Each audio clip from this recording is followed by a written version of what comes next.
आज़ादी का अमृत महोत्सव में शिक्षा मंत्रालय के उच्च शिक्षा विभाग ने देश में पढ़ने, लिखने एवं संस्कृत पुस्तकों को बढ़ावा देने के लिए पूरी दुनिया में भारत एवं भारतीय लेखन को उभारने के उद्देश्य से युवा एवं नवोदित लेखकों को प्रशिक्षित करने हेतु भारत सरकार ने 2 अक्टूबर को इच्छुक युवा लेखकों के लिए प्रधानमंत्री की योजना युवा 2.0 की शुरुआत की गई।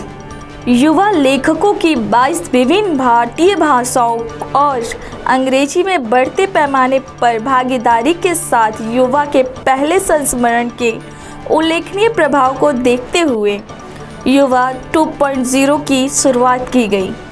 इस योजना का उद्देश्य है कि पूरे भारत में पढ़ने, लिखने और संस्कृत को बढ़ावा देने और इसे अंतर्राष्ट्रीय स्तर पर भारतीय लेखन को प्रदर्शित करना है, जो लोकतांत्रिक विषयों पर लेखकों की युवा पीढ़ी के दृष्टिकोण को एक अभिनव और रचनात्मक तरीके से सामने लाना है। इस योजना से लेखकों को विकसित करने में मदद करेगी, जो कि भारतीय विरासत, संस्कृति और ज्ञान प्रणाली को बढ़ावा देने के लिए विभिन्न विषयों पर लिख सके।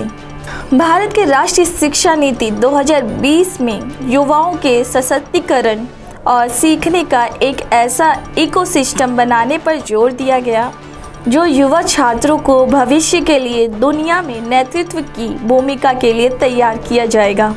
भारतीय युवाओं की आबादी सबसे आगे है। यहाँ युवाओं की आबादी देश की कुल जनसंख्या का 66% है। यह आबादी क्षमता निर्माण और राष्ट्र निर्माण के काम में शामिल किए जाने की प्रतीक्षा में है। इससे युवा लेखकों की एक नई पीढ़ी को मार्गदर्शन देने के उद्देश्य से उच्चतम स्तर पर पहल करने की कोशिश की जा रही है। इसीलिए युवा 2.0 योजना दुनिया के भविष्य के नेताओं का आधार तैयार करने की दिशा में एक लंबा सफ़र तय करेगी। प्रधानमंत्री ने इस युवा योजना का पहला संस्मरण का शुभारंभ 29 मई 2021 को शुरू किया।